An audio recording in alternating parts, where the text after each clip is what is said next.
Drummers Against Implied Timekeeping, An Oral History of Heavy Metal, Part 2.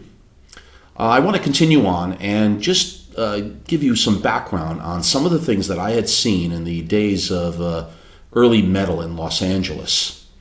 Now, as a disclaimer, and I always mention that, this is my opinion, and my opinion only, so I'm asking those of you who are looking in to just bear with me, okay?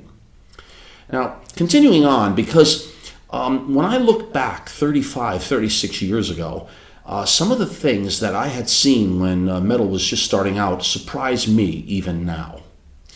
And the first band that comes to mind, or artist, that I want to share with those of you that are looking in, you'll be very surprised to know. In the early days of metal, one of the most significant artists was Prince. Prince being the famous R&B guy who did R&B and all kinds of pop hits. But in 1980, 81, I was fortunate enough to go to a show to see him with about, I think, 1,000 or 1,200 people were there in attendance. It was on a tour of his second album, Dirty Mind. He had done a previous album just titled Prince, 1978, or early 79, with the hit I Want to Be Your Lover, which was rhythm and blues only.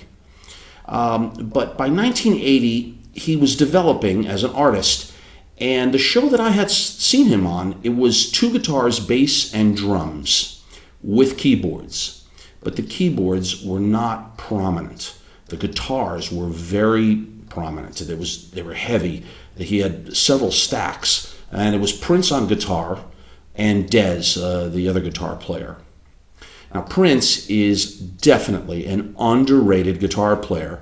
His abilities were just fantastic. He could play the best leads and tremendous rhythm, and he was a tremendous showman for his time. But I want to tell you that just watching that show is the most extraordinary show I had ever seen. You had an audience, I think, made up of 50% were black, 50% were white. So he wasn't even developed as a metal artist, but it was totally loud, and the guitars were thrashing, and just was a fantastic sound. I'll never forget it. And I want to credit Prince being at the forefront of heavy metal, and most of you would never think of it. Years later, like 1984, 1985, he put out Purple Rain, and he did 1999, which were pop records, and they dominated the charts, but the keyboard was really pronounced. But in 1980, when he did Dirty Mind, it was heavy and deep and just really raunchy guitar. He also played later that year, in 1981, he opened for the Rolling Stones at the Los Angeles Coliseum.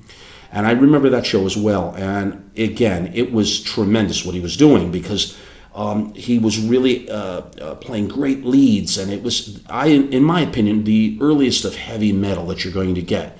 And I won't ever forget that. It was really tremendous. The second show that I had seen that really resonates with me to this day was in Los Angeles, 1981.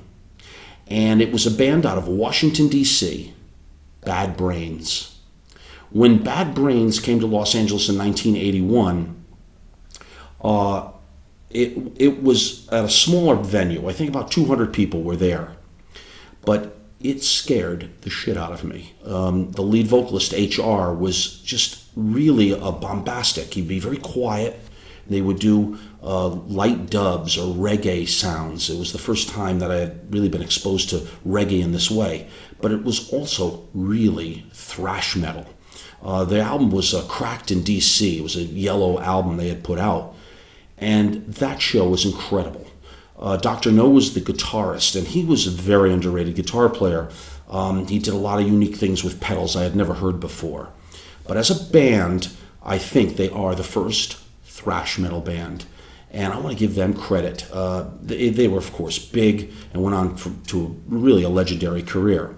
But for those drummers looking in, I want you to know Bad Brains drummer, Earl Hudson. Earl was a unique drummer because a lot of the things he was doing, he played dubs, reggae dub beats, but he also would play thrash metal in a way I had never heard before. And he would also, rather than crash his cymbal on one, he would crash it on two in the bar. Very unusual. His brother was also the bass player, and they were a very strong rhythm section. And when I look back on that band in the early days of metal, thrash metal in particular, Bad Brains stands out. The next one I thought of that I wanted to discuss a little bit when I think about it is Yngwie Malmsteen. Now, a lot of you may just roll your eyes and dismiss Yngwie, but I want to mention to you what I had seen when Yngwie came into Los Angeles. He was 19 years old. So whatever that year was, I think 81, 82, somewhere in there. He joined a band that wasn't famous, but they were called Keel. Ron Keel was the lead singer of the band from Tennessee. He was a great guy. I knew him a little bit, and just a very unassuming but really good guy. And Yngwie joined Ron Keel, and they played a show at the Troubadour, and I was there that night. So it was Yngwie's first night in L.A., and it was an extraordinary experience to watch Yngwie. At 19 years old, he was doing things that had just never been done before, arpeggios that were done flawlessly. And he had a command of the stage, and he was just a showman. He broke his guitar, he just did all kinds of things, and lots of guitar players were there, and some very good shredders. Jakey Lee was there, I think, and various Paul Gilbert, I think so, was there.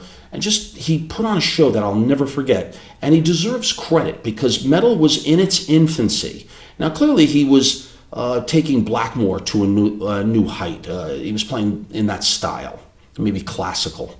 But what he was doing was unbelievable, and it resonates, and it resonated with everyone that night, even if they dismissed him later on. Yngwie was not a great songwriter. He was a pretty good songwriter, and he later joined a band called Alcatraz, and they were pretty good. They had a couple of minor hits, and I did see Alcatraz as well, and they were capable, but not as good as maybe what he was doing with Keel. But he later went on to have his own career, and I got to give him credit because he is dismissed today, and I think that's unfair to him. He had a lot of things that I had never seen before, and I want to give him credit for that. So definitely in the advent and early days of heavy metal, Yngwie was a force to be reckoned with, no question about it.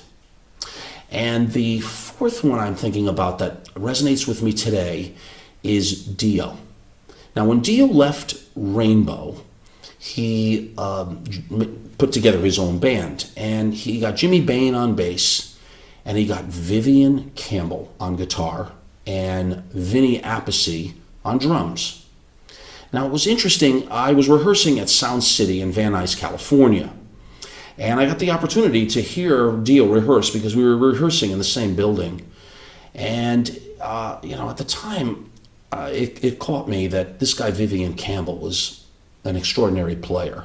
I started hearing some demos because we were recording at Sound City at night, and Vivian was really making an impact. It was unbelievable, some of the things he was coming up with on guitar. And for drummers, especially on my channel, Vinny Appice was not heralded like his brother Carmine. Carmine's a legend in drums and heavy rock drumming. And Vinny was kind of underneath his brother, but I got to give it to Vinny looking back. He played great time. He had some interesting ideas on the drum set. And he originally played with Rick Derringer in New York when Derringer was the lead guitar player in the late 70s. And he did a really good job. I always liked his time on his records.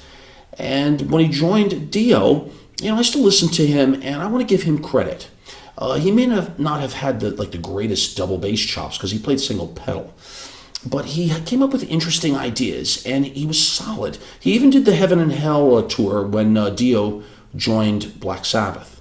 So, I heard the early shows of Dio as well. I saw him on Rock of the 80s television show. I used to work that TV show, and I saw them rehearse and do their show live, and he was extraordinary.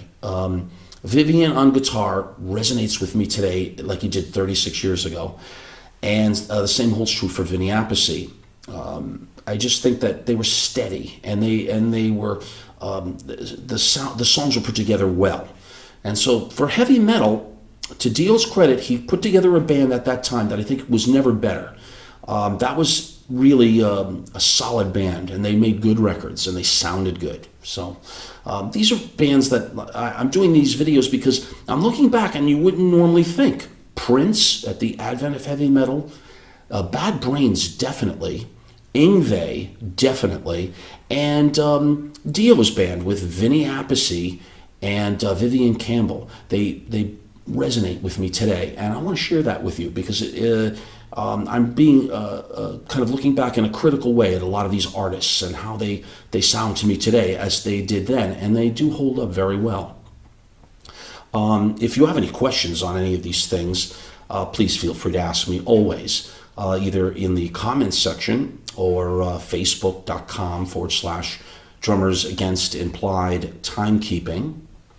I'm on twitter.com/drummers against. And for those of you who are coming in for the first time, welcome. I kind of do these type of videos of looking back because I think they're fun, and I like sharing these things with you from a historical perspective. I have lots of videos dealing with open-handed position playing, and I'd like you to kind of explore and take a look at that because the purpose there is to enhance your power, your independence, and most importantly, your creativity as a drummer. And of course, if you haven't, please subscribe because your subscription is the support for me to continue, and thank you for that always. So this is my second part to Oral History of Heavy Metal, Los Angeles, maybe the early 80s, from 1980 to maybe 83, 84. But I just want you to know this is what I saw and how it stayed with me, and I wanted to let you know. So my best to all of you. If you like these sort of things, let me know. And keep me posted as whatever you're doing. I got a lot more coming on the technical side. So my best to all of you, and take care.